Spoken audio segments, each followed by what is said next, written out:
Hello guys, may bagong videos idea na naman tayo ngayon. Ito yung forward reverse na ginamitan ko ng joystick.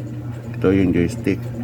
Ito lang component niya, joystick, dalawang indicator at saka dalawang contactor, at ginamitan ko din ng synchronous motor or gear motor.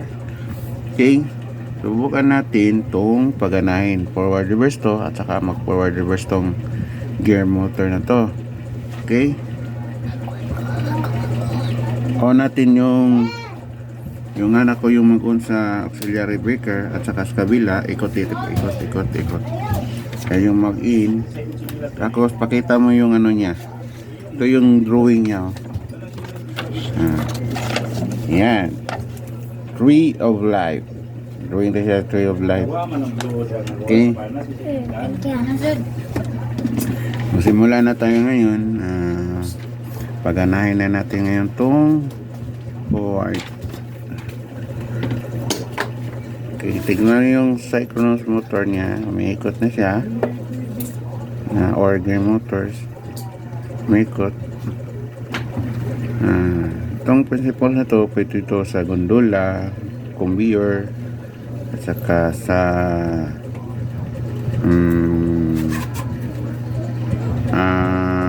moton or alimak na parang maliit lang ba, hindi yung sa alimak na pang gamit sa high speed, mga series gear motor na yun. Okay, tapos pabalik na naman siya. Tawag nito yung reverse. Okay, ikot lang siya. Ayan, up, forward.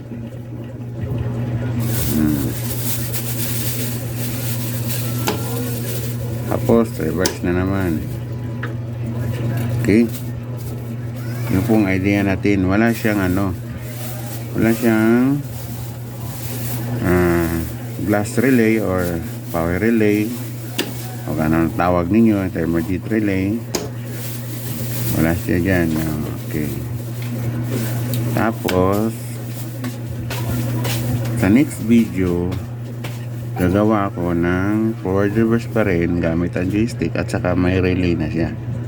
Okay, gagawa ako ng 3-4 na forward reverse na principles. Okay,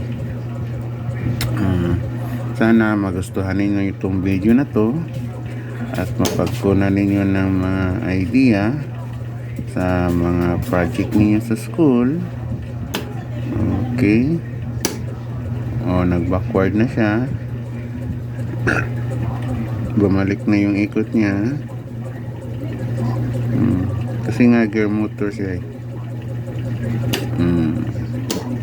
Paikot-ikot lang yan. Forward reverse.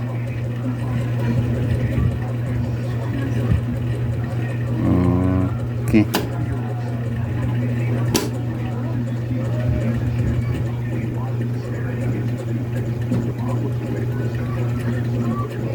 okay po, huwag po kayong maglimot mag-subscribe, mag-share, mag-comment, mag-follow, saka share nyo din ito sa mga kaibigan ninyo na mahilig kulikot ng mga motor control, at saka paki-like na din at para ma-update kayo sa mga bago kong content. Thank you and God bless.